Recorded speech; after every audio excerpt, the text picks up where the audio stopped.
Hola chicos, espero que hayan tenido una buena semana y hoy continuamos con las clases de razonamiento verbal. Entonces, para desarrollar el tema de hoy, vamos a analizar una pequeña oración que les voy a colocar. ¿Ok?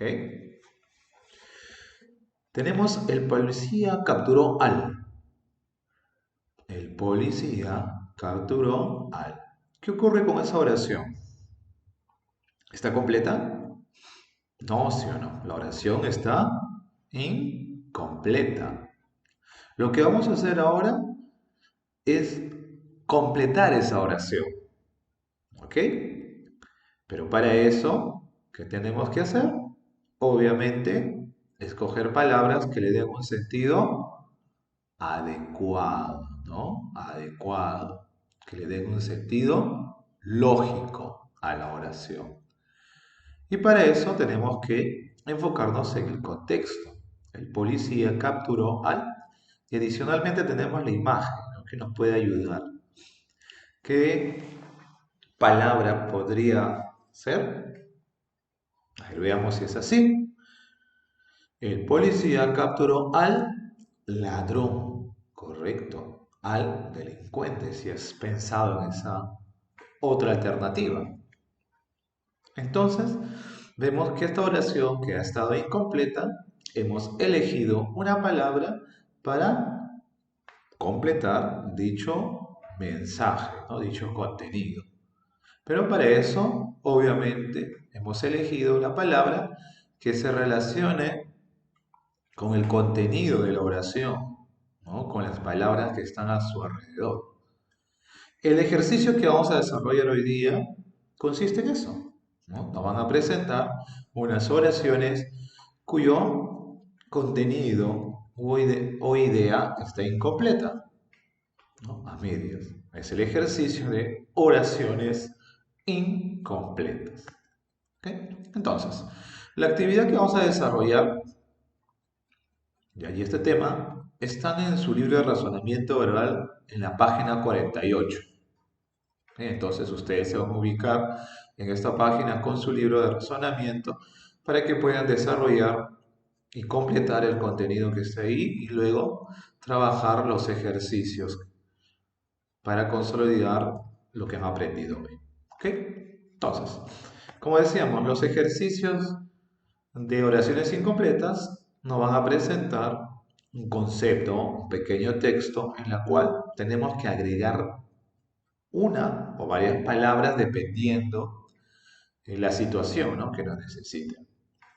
Y obviamente esas palabras deben darle un sentido lógico y coherente al texto.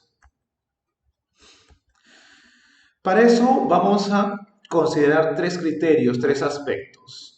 Uno de ellos es el aspecto de gramaticalidad o criterio gramatical, en la cual nos dicen que se debe considerar los accidentes gramaticales que están presentes en la oración.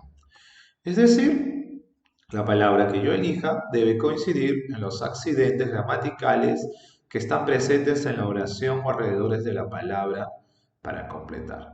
Por ejemplo, María y su hermana son muy aplicadas. La palabra que elija debe relacionarse con el contenido. ¿Pero en qué aspecto? Accidentes. Por ejemplo, María y su hermana son. Entonces, esto está en qué? Estaría en plural, porque dice son, el verbo son, estaría en plural porque está hablando de María y su hermana.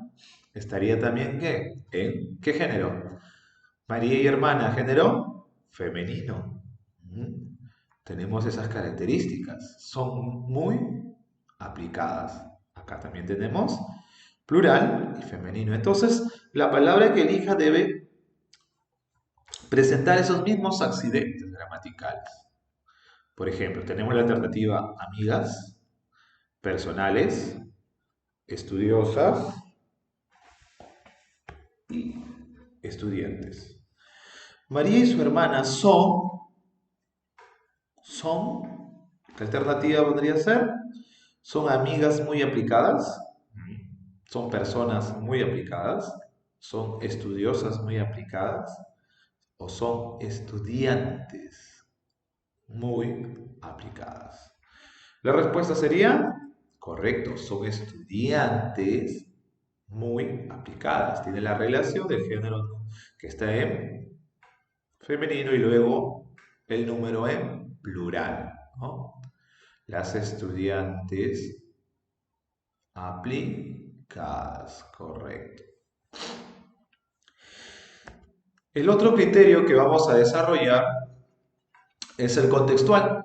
Es aquel criterio, ¿ya?, que nos dice que la palabra que elija se debe relacionar al sentido de la oración, ¿ok? Y debe ser la palabra más clara y precisa. Por ejemplo, tenemos el carpintero, el mueble que se había quebrado. Sería rompió, organizó, imaginó o reparó. ¿Qué palabra nos da una coherencia, es decir, un sentido lógico a la oración? Tenemos rompió, organizó, imaginó y reparó. Entonces, ¿tiene la palabra? Veamos si es así. El carpintero reparó el mueble. Correcto. Esa palabra le da un sentido lógico a la oración, ¿no? ¿Qué hacen los carpinteros? Elaboran o también reparan muebles. Correcto. Entonces, sería la respuesta adecuada. Tenemos luego el tercer criterio, que es precisión léxica.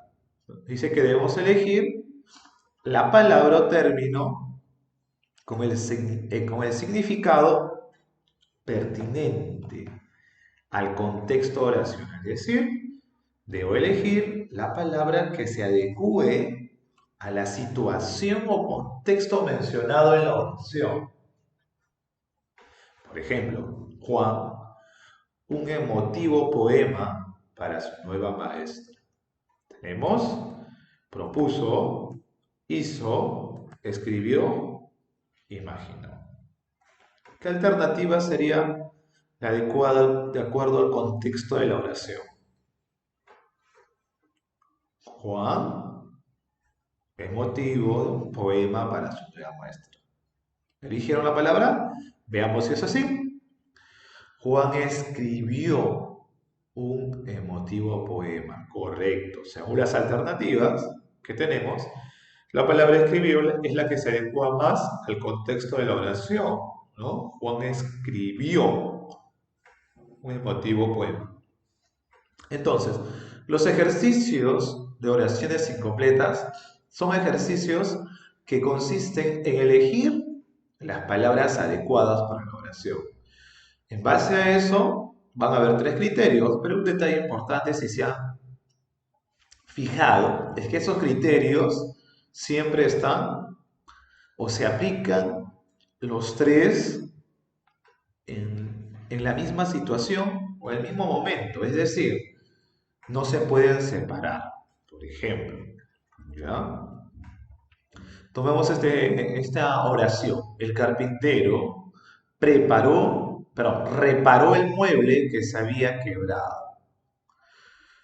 Yo elegí la palabra reparó o el verbo reparó porque es aquella que se adecua al contexto o situación que está planteado en este texto. Es decir, el carpintero es una persona que elabora o repara muebles. Ese es su ámbito, su labor, ¿no? Eso es la coherencia contextual. Ahora, la precisión léxica, es decir, que la palabra que elegí, también se adecua al contexto, a la situación o a la cantidad de palabras que se requieren en la oración. ¿Qué más? ¿Ya? Reparó es un verbo, ya, que está en singular, y en la oración es una acción, o en la oración, ya, nos pide una acción que también está en singular. ¿Por qué? Porque el carpintero es una sola persona, ¿no? Entonces está en singular, la acción está en singular. El contexto o situación del mensaje está en qué tiempo? Pasado. El verbo también está en pasado. ¿Ok? El carpintero, si lo reemplazamos por un pronombre, sería él, y él está en tercera persona. El verbo reparó también está en tercera persona. Aquí hemos empleado el criterio de gramaticalidad. Es decir, los tres criterios se aplican a la vez para elegir la palabra adecuada para la oración. ¿Ok? Entonces, siempre elige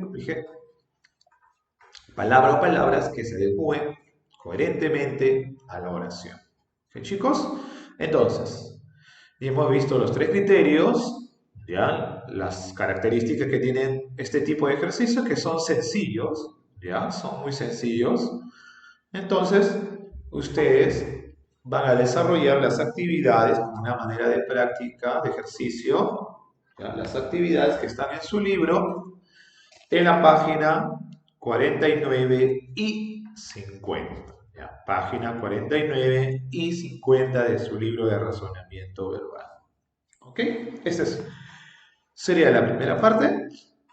Y ahora en la segunda parte, ya, vamos a recordar, vamos a hacer un pequeño repaso, ya, para su evaluación, digamos, con su ficha de consolidación que se va a entregar a partir del día miércoles, dependiendo del horario, ya como ustedes pueden ir desarrollando, ¿no? Lo que ahí se les va a pedir. Entonces, para eso estamos haciendo un repaso de los temas que hemos trabajado. Entonces, la clase anterior habíamos desarrollado lo que eran los sufijos y prefijos, ¿no? Uno de ellos será el sufijo fobia. Recuerden que los sufijos son partes de una palabra que van después de la raíz. Este sufijo tenía un significado que era miedo, rechazo, aversión, ¿no? O repulsión también. Un ejemplo podría ser aracnofobia, que es miedo, ojo, es un miedo bien intenso, miedo a las arañas, ¿no? Tenemos aracnofobia. Existe también hidrofobia, miedo al agua, y así varias fobias que vimos en la clase anterior. Luego, también habíamos mencionado el sufijo sida, que significaba, ¿ya?, matar, mata o matar. Por ejemplo, teníamos homicida, ¿no? Aquel que asesina a las personas, ¿no? La acción de asesinar. Ahora, teníamos también la palabra matricida, que era aquel que mata o asesina a su madre. Filicida, aquel que mata o asesina a sus hermanos. Entonces habíamos visto así una serie de palabras que tenían este sufijo. Pero también habíamos desarrollado prefijo, en este caso a. Este prefijo, como es su clasificación, iba al inicio de las palabras. ¿Qué significaba? Negación, privación, disminución o falta de, por ejemplo. Afónico, aquello que está sin, exacto, sin voz, sin sonido, ¿no? Analfabeto, aquel que carece o no tiene un alfabeto, es decir, no sabe escribir ni leer. El otro tema que habíamos trabajado también eran las analogías, ¿ya? A ver, veamos aquí. Miren las analogías.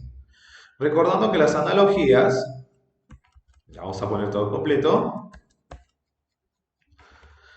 ya, recordando que las analogías es un tipo de ejercicios que nos presentan una relación, una semejanza entre dos pares de palabras. Por ejemplo, tengo caramelo, es a dulce. Hay una relación de objeto a característica, ¿no? La dulzura es una característica principal del caramelo. Entonces, la palabra o par de palabras que tengan la misma analogía debe presentar la misma característica, es decir, primero el objeto y luego la característica. Piedra es a dureza. Hoy tenemos la analogía o relación de objeto-característica. Otra analogía, médico es a curar. ¿Qué será curar con relación a médico? Es su función. Entonces la analogía es de agente a función. Otro ejemplo que cumple esa misma relación. Profesor es enseñar a agente profesor y su función ¿cuál es? Enseñar. Habíamos visto varios tipos de analogías. Había de sinonimia, es decir, tienen significados iguales, parecidos, alegre, contento, por ejemplo. Había también una analogía de antonimia, es decir, contiene significados opuestos. Alto, pequeño. Habíamos visto analogía de parte a todo. El primer elemento es una porción, por ejemplo, puede ser teclado. ¿Y el todo? ¿A qué pertenecería el teclado? Pues será un piano, no sería el todo. Tenemos también elemento conjunto. Si yo digo paloma, elemento unidad, y el conjunto, ¿cuál sería? Bandada. Decíamos visto también analogías de intensidad, es decir, hay un incremento, un aumento de grado.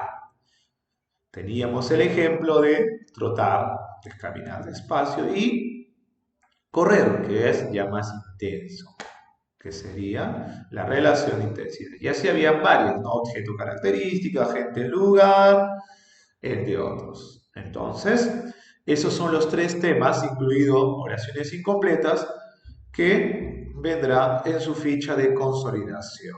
¿Ok, chicos? Entonces, les deseo suerte en la actividad que van a desarrollar y nos estaríamos viendo la próxima semana.